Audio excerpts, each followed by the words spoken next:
Hii video make sure umeishare, make sure umeweka kila mahali. Chukua part ile na kufurahisha, weka kwa YouTube, kwa Facebook, kwa status. Nataka mjue nani wamepora hii Kenya, nani wametuweka kwa hii shida. Mnafikiria hapa ni mimi peke yangu naelewa? Sikiza huyo madam. Good morning, Kenyans. I hope your day is off to a good start. Now, I really want to urge all Kenyans. I want you, please take some time out of your day, your evening, your weekend to go listen carefully to Jimmy Wanjigi's interview on Citizen, the one that he had on Sunday with Jeff Koinange. Please listen to it and understand. Kenyans, this is not politics anymore. This is literally a life and death situation. We really need to save this country.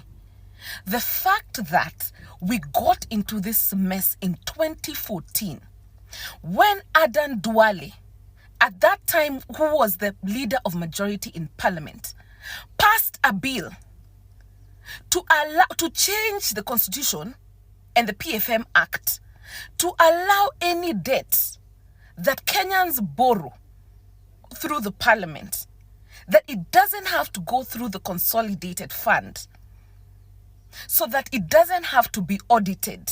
Kenyans, that is where we started digging our grave. When Uhuru Kenyatta was the president, Adan Duale was the leader of majority, and guess what? Guess who seconded that motion? John Mbadi, who is the current Treasury CS.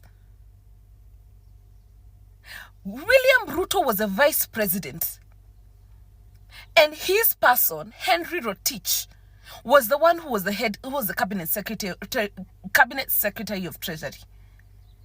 Kenyans, this is not about politics. The hole we are in as a country, the mess we are in as a country, is because of those four or five gentlemen?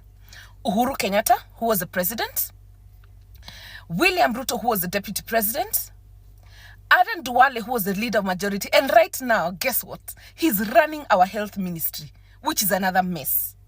John Mbadi, who is the cabinet secretary currently for the Treasury, and Henry Rotich, who was the former cabinet secretary for Treasury in 2014. Those five men, Kenyans, are the ones who have put us in the mess that we are in right now as we speak.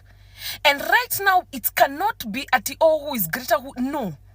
It's not about politics. Who can abuse the other one the loudest? Who can be able to max Linda? Kenyans, the mess we are in as a country is because of those five gentlemen. Please go listen to Jimmy Wanjigi's interview. Take your time, download it from YouTube, listen to it in the background, and just let it sink in. And us who benefited, rather the generation that benefited from the free primary education from Mwai Kibaki, we all know what 1 + 1 is.